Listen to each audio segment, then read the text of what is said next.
How is everybody doing? This is L.A. Kendrick back with another tale from the vault of Would You Dare. Okay, I'm not going to necessarily say it's another tale. It's just something to wrap up where I've been, because I haven't done one of these in a while here, and been all over the country, like I promised you guys, and giving good content, making sure you guys have somewhere to go share your thoughts, your imagination, things of that nature. You know, I've done open mics here lately, and I've done speaking engagements lately. So I've been pretty busy, but giving you guys what I promised, the ones that support my work, like The Foes of God, which you can find on Amazon, Barnes & Noble's Books A Million, all over the place, right? This is a great story, a great read. It encompasses everything that we talk about here on Would You Dare. I got a new screensaver here, as you guys can see, and that was greatly needed. And I really appreciate all that. Just got through a little warm-up workout, and yeah, let me get right into what I'm here for today. We've done a lot of stuff. We've been a lot of places. We've talked to a lot of different people, been all over the country, and a lot of these weird places that we say we want to see, but a lot of us can't get out and actually go experience. So, you know, I went out and did some things to make sure that I supply you guys, just in case you can't get out, and you're shut in, and you don't have anywhere to go to represent or to do what you want to do. So I took you along the trip with me. The only problem that I have, and it's just a small problem, and I think anybody that's here would understand what I'm about to say. I noticed that no matter where we've gone and what we've done, there's only a few people on my subs that actually comment, give a thumbs up, or share the information. You know, I can give out Pink Unicorn is a good one. She speaks out. Kenneth, he speaks out. There's not very many that speak out here, which is kind of perplexing to me, because if I'm here on your channel, I'm following your content. And what I want to do is I want to make sure that I respond in kind, because, you know, as a content creator, you're going all over the world supplying me with places and events that are scary, horrible, iconic, and you go get it and you bring it back. And not to have people on your list that aren't responding, I'm just curious as to why you're here.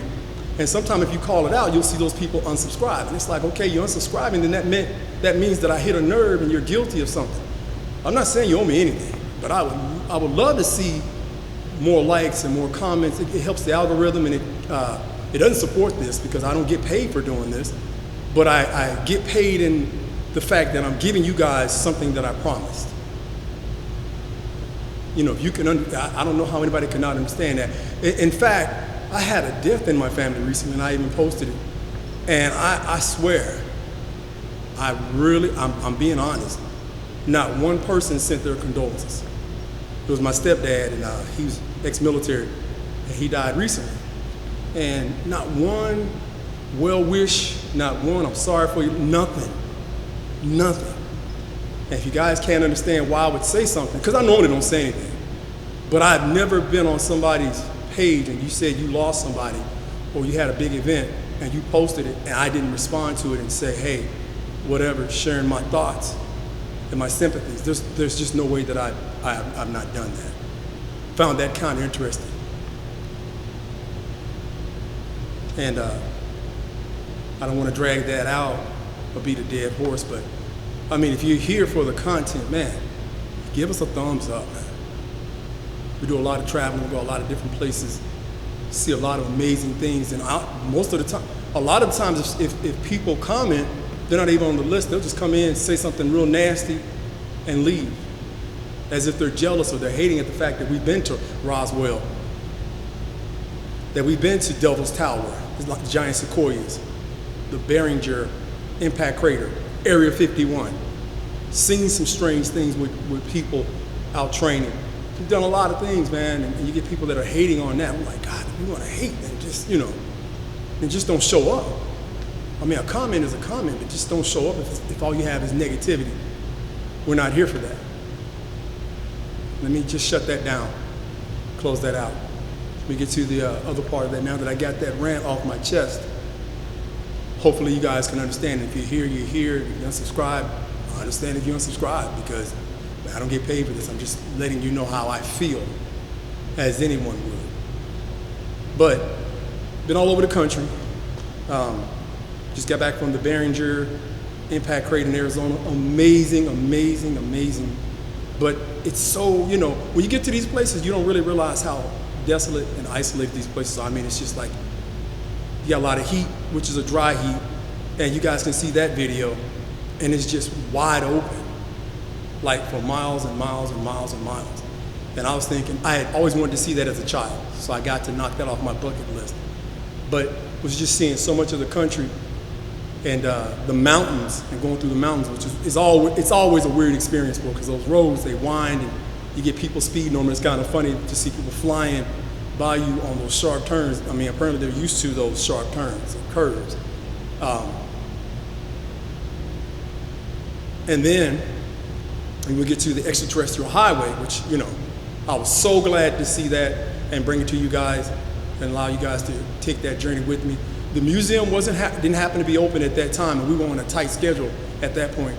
But that giant, over 30-foot metal alien, man, I was really, you know, I was impressed with that.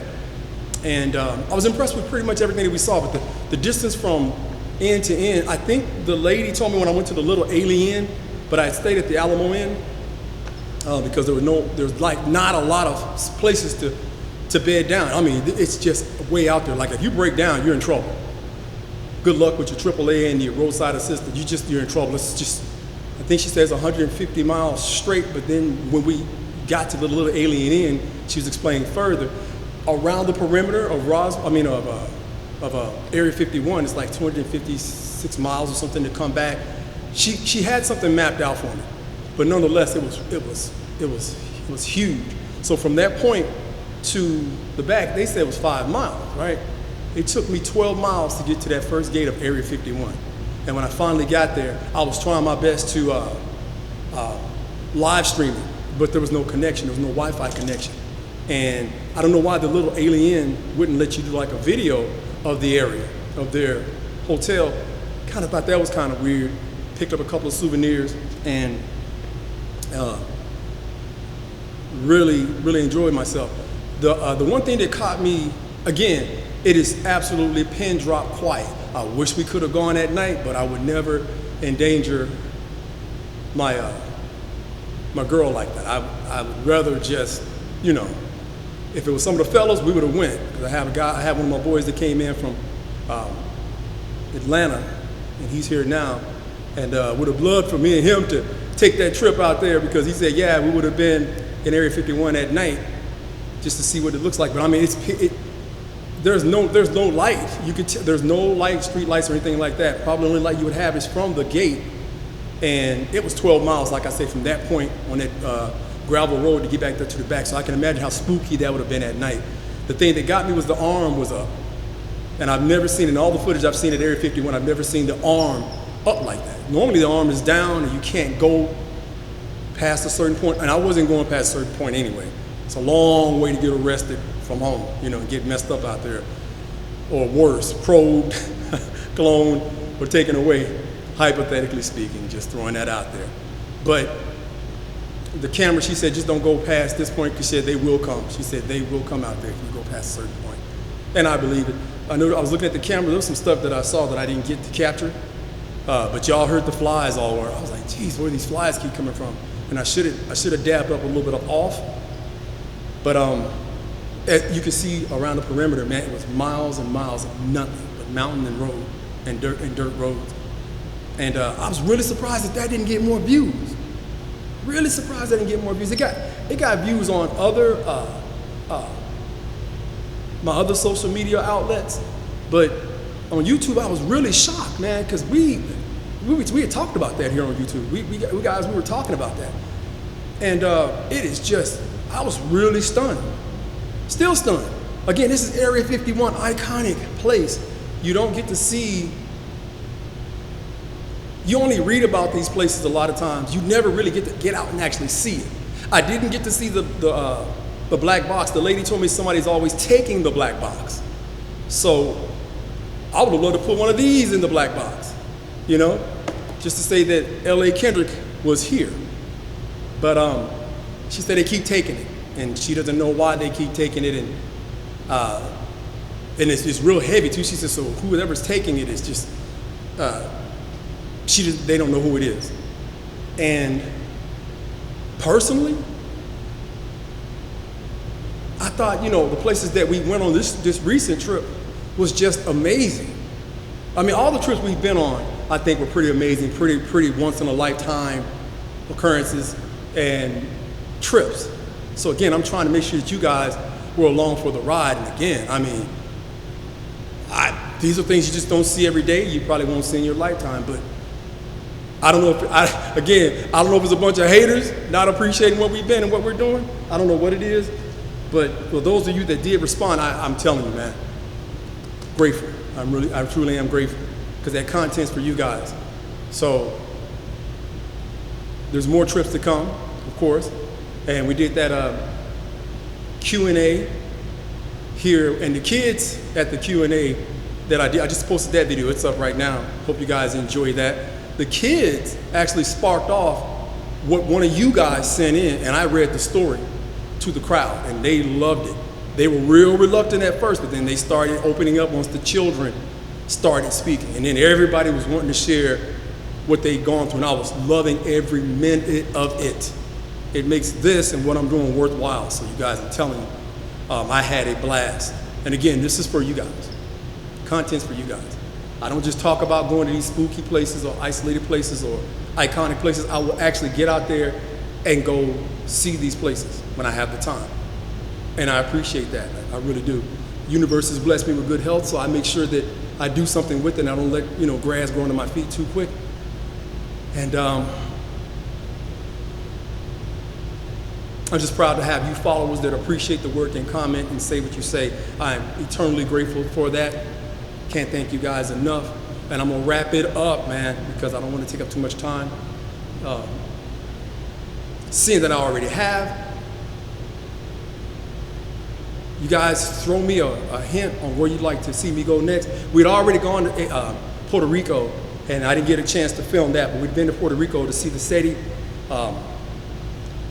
the SETI huge satellite dish that's searching for extraterrestrial. We were there, saw that, witnessed that. Like I say, there are a lot of places that I've gone that I didn't get footage of, but again, like I say, you guys, you just let me know where you want me to go next, and I will do my absolute best to keep on providing you with that content, all right?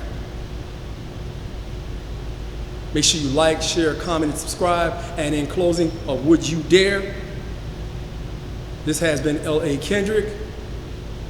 Remember, check your dark homes, check your dark closets, check under your beds. If you happen to work way into the wee hours of the morning or late at night, check under your car, check outside of your car, check inside of your car.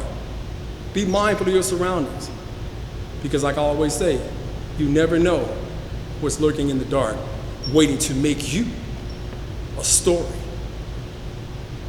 So until next time, you guys be safe. Grab a copy of my book, The Foes of God, and I'm working on the benefits of a bully, the third installment, which is going to be called Great War.